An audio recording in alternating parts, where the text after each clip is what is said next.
चलिए, आज जैसा कि ज्योग्राफी में 2 लेक्चर पढ़ा चुके हैं और आप शायद प्रीवियस ईयर अगर आप क्वेश्चन देखे होंगे तो शायद इसी से मिलता जुलता होगा, 100% मिलेगा।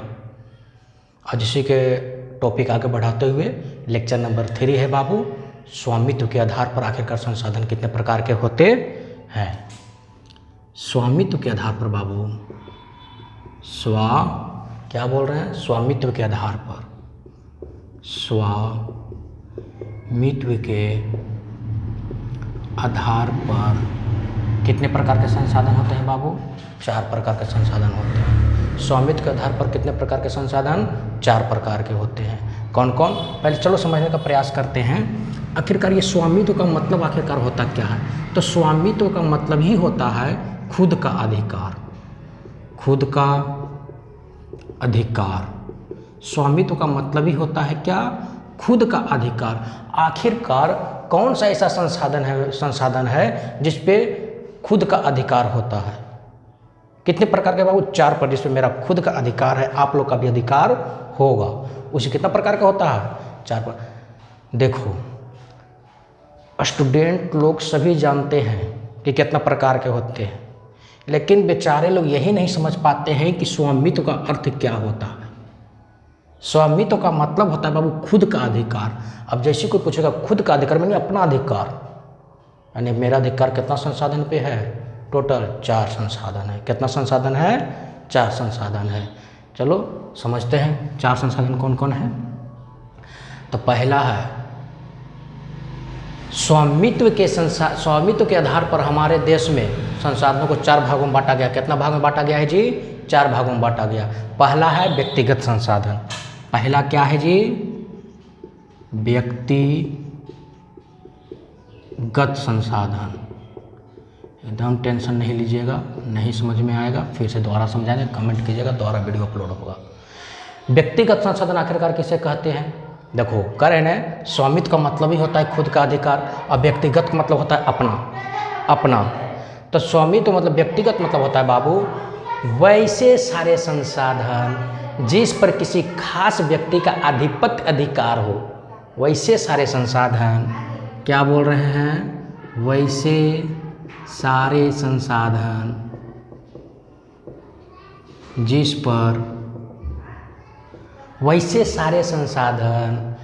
पर किसी खास व्यक्ति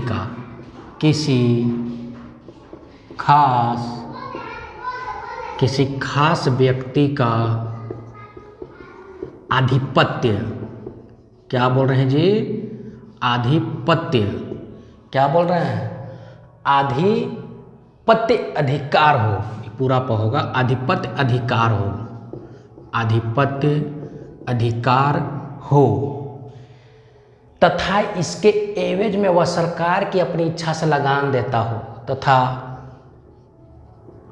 वे अपने एवज में सरकार को लगान देता हो। क्या देता हो जी? लगान देता हो। लगान देता हो अथवा नहीं भी देता हो, अथवा नहीं भी देता हो, उसे ही हम क्या कहते हैं जी? व्यक्तिगत संसाधन कहते हैं। जैसे में समझते हैं बाग, बगीचा, तालाब, कुआं। जैसे बाग, कुआं, बगीचा इत्यादि। अब समझने का प्रयास करते हैं। ये तो लिख दिए, अब समझने का प्रयास करते हैं। क्या समझेंगे हम? क्या लिखे हैं कि स्वामित्व के आधार पर कितने संसाधन होते हैं? टोटल 4 प्रकार के होते हैं। और फिर पहला बोले स्वामित्व का मतलब क्या होता है? खुद का अधिकार, यानी हम लोग को इतना कितना अधिकार, कौन सा ऐसा संसाधन जिस पर मेरा अधिकार है?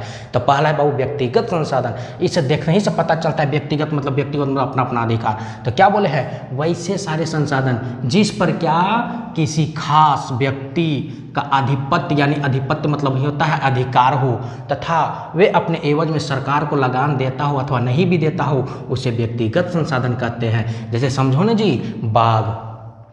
जैसे हम फूलों का बाग उग लगाए हुए हैं तो वहाँ पर हम टैक्स देते हैं सरकार को, देते भी हैं, कितना कितना नहीं भी देते हैं, क्योंकि व्यक्तिगत संसाधन है। दूसरा कुआं पर तो सार्वजनिक कुआं होता है, वहाँ सब आके पानी भरते हैं, उस पर कुछ दिक्कत है। और फिर बगीचा में सैकड़ों आम लगा हुआ रहता है, लीची लगा हुआ रहता है, कुछ सरकार को टैक्स देता भी है, कोई नहीं भी देता है। तो यही तो यहाँ लिखा हुआ है बाबू, क्या लिखा हुआ है, तथा वे अपने एवज में सरकार को लगान देता हो अथवा नहीं भी देता हो, उसी को तो व्यक्तिगत संसाधन कहेंगे। अगर लगान दे देंगे तो व्यक्तिगत संसाधन होगा कैसे?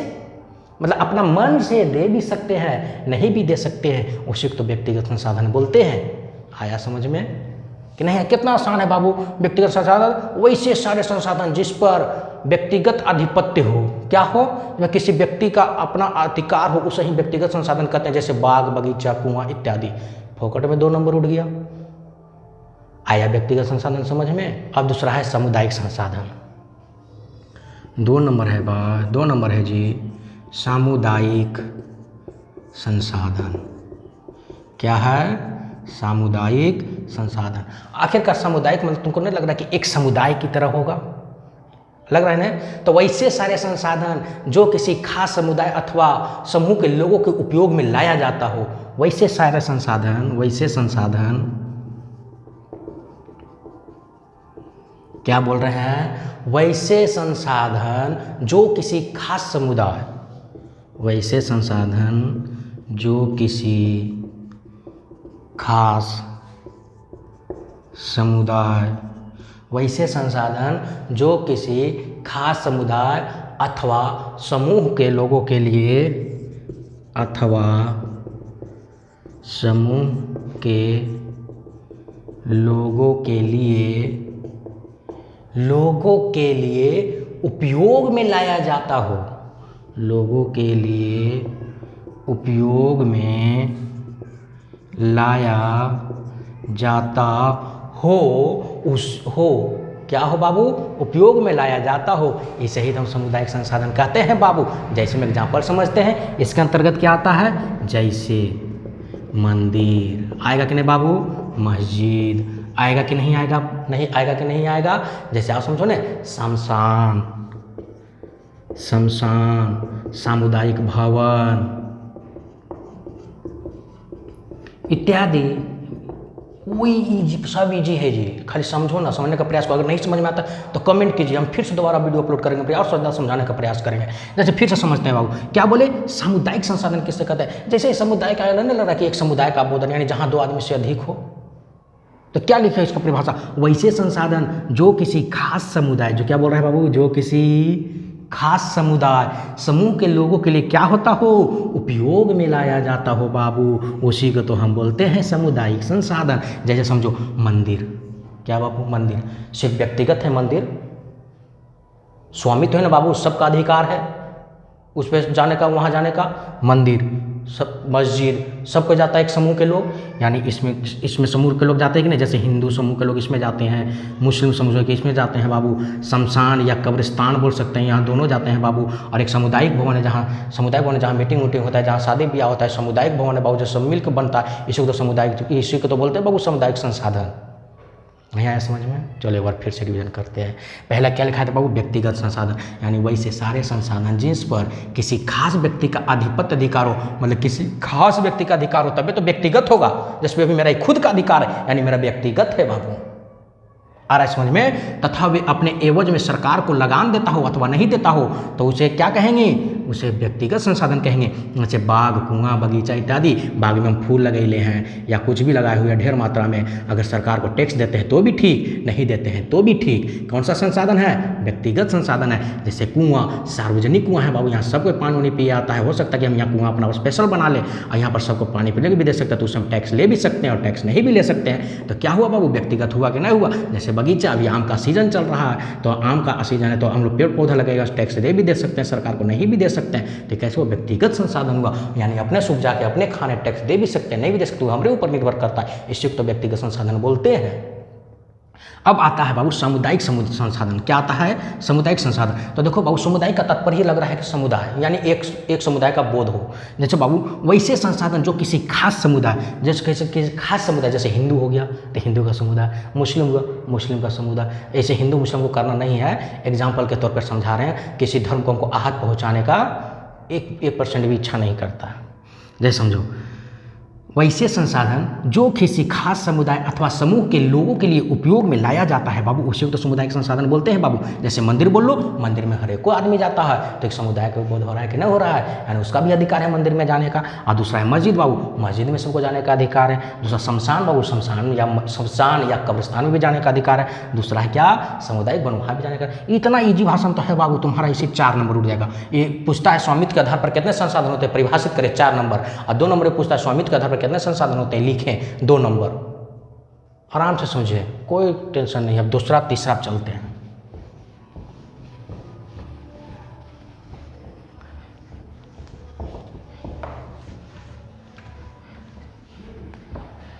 चलो, स्वामित्व के आधार पर अब 3 नंबर में क्या है? राष्ट्रीय संसाधन है। 3 नंबर में क्या है जी?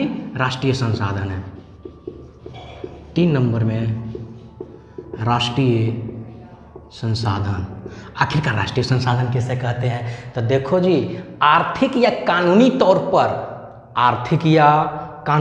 पर देश या राष्ट्र के, आर्थिक या कानूनी तौर पर देश के, क्या बोल रहे हैं? देश या राष्ट्र के अंतर्गत, देश या राष्ट्र के अंतर्गत, देश या राष्ट्र के अंतर्गत सभी उपलब्ध संसाधन राष्ट्रीय संसाधन होते हैं। अंतर्गत सभी संसाधन, सभी उपलब्ध संसाधन, सभी उपलब्ध संसाधन क्या उन संसाधन होता है जी? राष्ट्रीय संसाधन होते हैं। कौन सा संसाधन होते हैं? राष्ट्रीय संसाधन होते हैं। राष्ट्रीय संसाधन होते हैं। किसी भी देश के सरकार को यह हक है कि व्यक्तिगत संसाधनों का अधिग्रहण आम जनता के हित में कर सकता। किसी भी देश को, किसी भी देश के सरकार को यह हक है। क्या हक है बाबू? यह हक है कि व्यक्तिगत संसाधनों का, यह हक है कि व्यक्तिगत संसाधनों का, यह हक है कि व्यक्तिगत संसाधनों का अधिग्रहण आम जनता के हित में कर सकता हो। संसाधनों का अधिग्रहण आम जनता के, क्या बाबू क्या बोल रहे हैं? आम जनता के हित में कर सकता है। आम जनता के हित में कर सकता है, उसे ही तो हम राष्ट्रीय संसाधन बोलते हैं जी। जैसे राष्ट्रीय संसाधन बहुत सारा संसाधन है, चलो समझने का प्रयास करते हैं। आखिरकार राष्ट्रीय संसाधन क्या है बाबू? तो क्या है? आर्थिक या कानूनी तौर पर देश या राष्ट्र के अंतर्गत, यानी उसके अंतर्गत जो भी है सभी उपलब्ध संसाधन, जो देश में सारा, मतलब देश या राष्ट्र के अंतर्गत जितना भी सारा संसाधन उपलब्ध है वही क्या है बाबू? राष्ट्रीय संसाधन होते हैं। यानी किसी भी देश को, सरकार को ये हक है बाबू कि वह व्यक्तिगत संसाधनों का अधिग्रहण आम जनता के हित में कर सकता है। यानी जितना भी राष्ट्रीय तौर पर संसाधन है, बताओ सरकार उपलब्ध कराती है कि नहीं कराती है? जैसे एग्जाम्पल ले लो, चावल आटा गेहूँ भी तो संसाधन है, तो भारत की सीमा के अंदर होता है कि नहीं होता है? तो अभी 5 केजी सरकार फ्री दे रही कि नहीं दे रही है? तो राष्ट्रीय संसाधन है ना। जैसे राष्ट्रीय संसाधन का तात्पर्य जैसे बहुत सारा है बाबू, आया इतना समझ में। अब आते हैं अंतर्राष्ट्रीय संसाधन। अब किस पे आते हैं? अंतर्राष्ट्रीय संसाधन। ये बहुत इंपॉर्टेंट है जी, एकदम क्वेश्चन पूछ देगा। 4 नंबर है अंतर्राष्ट्रीय संसाधन।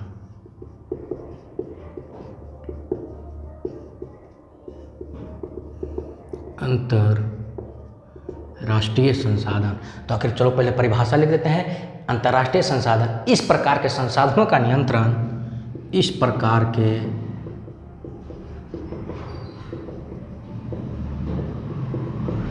संसाधनों का नियंत्रण, इस प्रकार के संसाधनों का नियंत्रण अंतर्राष्ट्रीय संस्था करती है। अंतर्राष्ट्रीय संस्था करती है। कौन करता है जी? अंतर्राष्ट्रीय संस्था करती है। यानी समुद्र तट रेखा से 200 किलोमीटर की दूरी छोड़कर, यानी समुद्र तट से 200 किलोमीटर की दूरी छोड़कर 200 किलोमीटर की दूरी छोड़कर क्या करता हो? छोड़कर खुले महासागरीय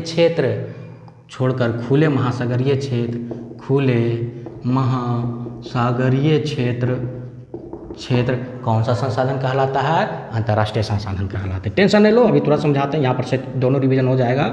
यहाँ पर राष्ट्रीय अंतर्राष्ट्रीय दोनों बताते हैं। अंतर्राष्ट्रीय संसाधन कहलाता है। चलो बाबू, पहले समझाने का हम प्रयास करते हैं, अगर आप लोग को भी समझ में आ जाएगा। जैसे भारत का ये नीचे वाला चिन्ह है ना बाबू, ऐसे है ना भारत का, यानी इधर भी सागर और इधर भी सागर। एक प्रश्न पूछते हैं, कमेंट में जवाब दीजिएगा।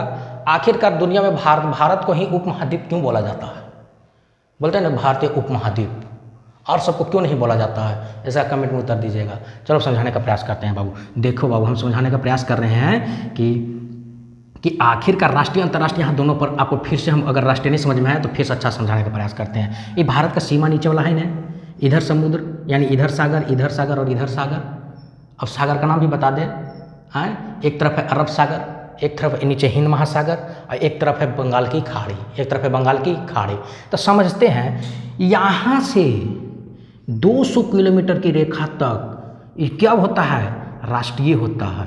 और 200 किलोमीटर के बाकी जितना पानी है, इधर भी पानी है बाबू, ये सब जगह 200 किलोमीटर तक राष्ट्रीय संपदा होता है, यानी राष्ट्रीय संपत्ति होती है। और 200 किलोमीटर को छोड़कर जितना भी है सब अंतर्राष्ट्रीय संपदा होती है। सब क्या होती है? अंतर्राष्ट्रीय संपदा होती है। समझो ना जी, जैसे 200 किलोमीटर है, यहाँ पर हम समझें, यहाँ से हम तेल निकालते हैं। जैसे मुंबई हाई तेल है ना भारत का, जहाँ पेट्रोलियम ये सब निकलता है, या समुद्र से बहुत सारा निकलता है संसाधन, तो इस पर भी तो मेरा हक अधिकार है। तो जैसे समझते हैं, तो यही तो हम तुमको लिखाए थे, जहाँ 200 किलोमीटर तक यहाँ पर संसाधन है, तो यहाँ से जो संसाधन निकलती है, तो सरकार को हम क्या लिखाए थे कि सरकार को यह फर्ज है कि वह क्या करे? आम जनता के हित में कर सकता है। क्या फैशन परिभाषा बोला है राष्ट्रीय संसाधन? आर्थिक या कानूनी तौर पर देश या राष्ट्र के अंतर्गत सभी उपलब्ध संसाधन, क्या आप सभी उपलब्ध संसाधन? तो यहाँ जो उपलब्ध संसाधन है बाबू, यहाँ आम आदमी का पहुँच नहीं है, लेकिन यहाँ संसाधन जो मिल रहा है, यहाँ ले जाकर मार्केट में दे रही कि नहीं, यानी आम आदमी को उपलब्ध करा रही कि नहीं करा रही सरकार। यानी समुद्र, यानी हम भारतीय सीमा से लेकर 200 किलोमीटर दूरी तक जो तटीय यानी समुद्र के क्षेत्र तक जो भी संसाधन निकलता है, हम लोग का अपना होता है, यानी राष्ट्रीय संपदा होता है। और 200 किलोमीटर के बाद जो भी होता है वो अंतर्राष्ट्रीय होता है। वो क्या होता है? अंतर्राष्ट्रीय होता है। अब समझते देखो क्या लिखा है, अंतर्राष्ट्रीय संसाधन, यानी अंतर्राष्ट्रीय संसाधन का नियंत्रण कौन करता है? अंतर्राष्ट्रीय संस्था करती है। यहाँ पर मेरा अधिकारी नहीं है तो हम लोग कैसे करेंगे? यहाँ पर अंतर्राष्ट्रीय, यहाँ पर हम कर सकते हैं। यहाँ पर कोई भी आके, यहाँ पर कोई भी तरह का तेल उल नहीं निकाल सकता है मेरे अलावा। यहाँ पर कोई भी आके निकाल सकते हैं, यहाँ हम भी जा सकते हैं, कोई और भी आ सकता है। जहाँ क्यों करती है इसका देखभाल? अंतर्राष्ट्रीय संस्था करती है। यानी समुद्र तट से 200 किलोमीटर दूरी छोड़कर, देखो समुद्र तट से 200 किलोमीटर भारत का है, और यहाँ से छोड़ के क्या लिखा है? खुले महासागरीय क्षेत्र अंतर्राष्ट्रीय संस्था कहलाती है। इसे तो बोलते हैं अंतर्राष्ट्रीय संसाधन। आया समझ में? स्वामित्व के आधार पर कितना संसाधन? टोटल 4 संसाधन। पहला कौन सा संसाधन? व्यक्तिगत संसाधन। दूसरा सामुदायिक संसाधन। तीसरा राष्ट्रीय संसाधन। चौथा अंतर्राष्ट्रीय संसाधन। अगर अच्छा आपको वीडियो लगता है तो कृपया शेयर करें, और अपने दोस्तों के पास भी शेयर करें बाबू, क्योंकि बहुत इंपॉर्टेंट टॉपिक है। एक एक नंबर बहुत इंपॉर्टेंट है। आखिरकार 10 क्लास और 12 क्लास दोनों के लिए, और खासकर तो 10 के लिए। नहीं तो प्रीवियस ईयर क्वेश्चन देखिएगा, एकदम हर साल पूछता है क्वेश्चन, ऑब्जेक्टिव यानी तो सब्जेक्टिव। दोनों में आता है। 2 नंबर में क्या आएगा बाबू कि स्वामित्व के आधार पर कितने प्रकार के संसाधन होते हैं लिखे, तो लिखेंगे उत्तर स्वामित्व के आधार पर निम्नलिखित संसाधन होते हैं जो इस प्रकार है। 1 नंबर व्यक्तिगत संसाधन, दूसरा नंबर सामुदायिक संसाधन, 3 नंबर राष्ट्रीय, 4 नंबर अंतर्राष्ट्रीय। ये 2 नंबर को हो गया बाबू। और अगर दीर्घ उत्तरीय पूछेगा कि स्वामित्व के आधार पर कितने प्रकार के संसाधन होते हैं, परिभाषित करें या विवेचना करें, तो क्या करेंगे, स्वामित्व के आधार पर 4 प्रकार के संसाधन होते हैं। तो आप व्यक्तिगत संसाधन किसे कहते हैं, वैसे संसाधन जिस पर किसी खास व्यक्ति या अधिपत अधिकार को या इसके एवज में सरकार को क्या लगान देती हो या ना देती हो, इसी तरह हम बोलते हैं व्यक्तिगत संसाधन, जैसे बाग बगीचा कुआं इत्यादि। और 2 नंबर सामुदायिक संसाधन, वैसे सारे संसाधन जो किसी खास समुदाय अथवा समूह के लोगों के लिए उपयोग में लाया जाता हो, इसके अंदर मंदिर मस्जिद शमशान इत्यादि सारे चीज़ आते हैं। 3 नंबर राष्ट्रीय संसाधन, आर्थिक या कानूनी तौर पर देश या राष्ट्र के अंतर्गत सभी उपलब्ध संसाधन राष्ट्रीय संसाधन होते हैं। किसी भी देश के सरकार को यह हक है कि व्यक्तिगत संसाधनों का अधिग्रहण आम जनता के हित में कर सकता है, यही बताएं। और 4 नंबर क्या बताए थे, अंतर्राष्ट्रीय संसाधन, वही इस प्रकार के संसाधनों का नियंत्रण अंतर्राष्ट्रीय संस्था करती है, यानी समुद्र तट से 200 किलोमीटर की दूरी को छोड़कर सब सारे क्षेत्र क्या कहलाती है, अंतर्राष्ट्रीय संस्था कहलाती है। 4 नंबर मिल जाएगा। बहुत भारी है, इतना इजी में समझाए, पूरे यूट्यूब पर नहीं मिलेगा, नहीं तो आप जाकर रिसर्च करके देख लीजिएगा। इसलिए बोलते हैं एकदम गौर से एकदम जुड़ जाइए मेरे साथ, और जैसे जैसे हम चल रहे वैसे चलते रहे। एक भी नंबर नहीं छोड़ देंगे सोशल साइंस में। सोशल साइंस हो, हिंदी हो, ज्योग्राफी, सब चीज़ लाकर लाएंगे। अभी 6 मिनट ना में ना 6 मिनट पूरा लपेट एकदम पढ़ेंगे। 100 नंबर क्या हो गया जी, हिंदी 100 नंबर, हिंदी व्याकरण मतलब हिंदी व्याकरण 100 नंबर। फिर तुम्हारा सोशल साइंस से A to Z कवर करेंगे हम। फिर संस्कृत के भी हम लाएंगे, अगर आप लोग का कमेंट रहेगा तो। आ रहा है समझ में, एकदम आराम से पढ़िए, खाली बस शेयर कर दीजिए अपने दोस्तों के पास भी, क्योंकि उसको भी उतना ही नंबर लाना है जितना आपको। अगर दोस्तों के पास लाएगा तो आप ही का नाम होगा कि नहीं, एक दोस्त था जो मेरे पास भेजा। तो ठीक है जी, अब मिलते हैं लेक्चर नंबर 4 में।